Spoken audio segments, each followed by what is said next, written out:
BJP के वरिष्ठ नेता सुशील कुमार मोदी मेरे साथ हैं। सर, आज बिहार में कई जगह रेड हो रहे हैं आरजेडी के लोगों पे, लालू जी के लोगों पे।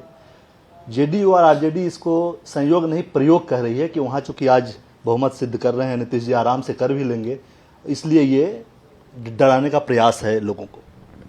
देखिए, उनके प्रचंड बहुमत पर तो किसी को संदेह नहीं था और हमने तो कभी मांग भी नहीं की थी कि आप वोट ऑफ कॉन्फिडेंस से कीजिए, क्योंकि 164 से ज़्यादा विधायकों का समर्थन उनको प्राप्त है। तो कोई आशंका तो थी नहीं, कोई संदेह नहीं था कि आपके पास बहुमत नहीं है। तीसरी, इस रेड का इस बहुमत परीक्षण से क्या संबंध है? और फिर किसी एमएलए के यहाँ तो रेड हुआ नहीं है जो वोटिंग करते हैं, जिनको वोट करने का अधिकार है। ये तो रेड हो रहा है जो राज्यसभा के मेंबर हैं, जो एमएलसी हैं, पूरे एमएलसी हैं। और क्यों रेड हो रहा है इसका जवाब तो सीबीआई दे सकती है, मुझे जानकारी नहीं है। मैं तो केवल जो टीवी पर आ रहा है उसी को देखकर मैं टिप्पणी कर रहा हूँ। लेकिन जिन लोगों पर रेड हो रहा है, तो ये कोई पहली बार रेड नहीं हुआ। 2 महीने पूर्व भोला यादव गिरफ्तार किए गए थे, जो नौकरी के बदले जमीन घोटाले के मामले में। और लालू यादव परिवार तो रेड इसका अभ्यस्त। पिछले 15 साल में 50 बार उनके घर पर रेड हुआ होगा। तो जेल जाना, जेल से आना, मुकदमा लड़ना, ये उनकी और फितरत है, उसमें उनको कोई तकलीफ नहीं है। इसलिए इनके नेता ने कहा कि हम तो जगह देने के लिए तैयार हैं कि सीबीआई मेरे घर में ही ऑफिस खोल ले। तो ये लोगों को डर भय नहीं है, क्योंकि इनको लगता है कि जात के नाम पर हम वोट ले लेंगे, भ्रष्टाचार में लिप्त भी रहेंगे, तो ये कौन मेरा बिगाड़ देगा। रेलवे के मुद्दे पर, रेलवे को लेकर जो घोटाला हुआ था और उसमें जो जांच चल रही है और छापेमारी उसी को लेकर है, तो तेजस्वी यादव कह रहे हैं कि सदन में ही जवाब दूंगा हर चीज़ का। तो सदन के बाहर भी तो दे सकते हैं। ऐसा थोड़ी कोई ऐसी गोपनीय बात तो है नहीं कि आप सदन के भीतर बोलेंगे और बाहर बोलेंगे तो मुकदमा हो जाएगा। तो सदन के भीतर भी क्या बोलते, यही ना कहेंगे मैं निर्दोष हूँ, मुझे फंसा दिया गया, मैं उस समय बच्चा था। ये नहीं बताएंगे कि कांति सिंह ने क्यों गिफ्ट कर दिया, रघुनाथ झा ने क्यों गिफ्ट कर दिया, इतने कम उम्र में 53 से ज़्यादा संपत्ति के मालिक कैसे बन गए। इसका जवाब तो देंगे नहीं।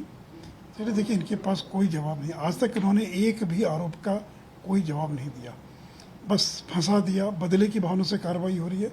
यही एकमात्र तोते के समान रटाया इनका जवाब, इसके अलावा दूसरा कोई जवाब नहीं। एक बात उन्होंने और कही है तेजस्वी ने कि 100 सोनार की 1 लोहार की, जब आगे पड़ेगा तब पता चलेगा। तो देखते हैं आगे अभी क्या होता है। अभी उस पर हम क्या टिप्पणी करें, क्या भाषण करते हैं, क्या बोलते हैं, देखा जाए क्या क्या करते हैं। विजय कुमार जो पूर्व विधानसभा अध्यक्ष थे, उन्होंने इस्तीफा दिया। जो तरीका था वो आपको ठीक लगा क्या? इसमें क्या आपत्तिजनक था?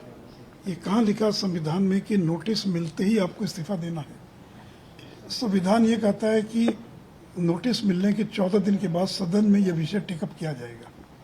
उस समय तक स्पीकर चेयर पर रह सकते हैं, क्योंकि 38 सदस्यों का समर्थन आवश्यक है। अगर मान लीजिए कि किसी के 38 सदस्य नहीं जुटे तो प्रस्ताव गिर जाएगा। हाँ, स्वीकृत होने के बाद जब उस पर डिबेट होगी, उस समय स्पीकर चेयर पर नहीं रहेंगे। तो ये कहीं नहीं कि आपको 2 दिन पहले देना, तो कोई नोटिस देगा और इस्तीफा कर दीजिए। तो देखिए, जिस बेहतरीन तरीके से विजय सिन्हा ने सदन का संचालन किया है, 17 महीनों में उन्होंने इतिहास रच दिया। जिस तरह के बड़े बड़े रचनात्मक काम किए उन्होंने, सारा क्वेश्चंस का, प्रश्नों का जवाब ऑनलाइन आने लगा। मंत्रियों की परेशानी बढ़ गई, पूरक प्रश्न पूछने की अनुमति मिली। जितने भी आप 0 आवर में प्रश्न उठा सकते हैं, उठाने का अधिकार दिया। और सत्ता पक्ष और विपक्ष दोनों को साथ में लेकर वो चलते रहे। तो मैं तुमको धन्यवाद देना चाहूँगा कि आपने जो इतिहास रचा है। जब भी संसदीय इतिहास में स्पीकर की भूमिका का उल्लेख होगा, तो बिहार विधानसभा के अध्यक्ष श्री विजय कुमार सिन्हा का नाम बेहतरीन तरीके से लिखा जाएगा। और आज बहुत ही बेहतरीन स्पीच उन्होंने दी है, तो इसलिए उनके कार्यकाल को के लिए मैं उनको अपनी ओर से बधाई देता हूँ। शुक्रिया।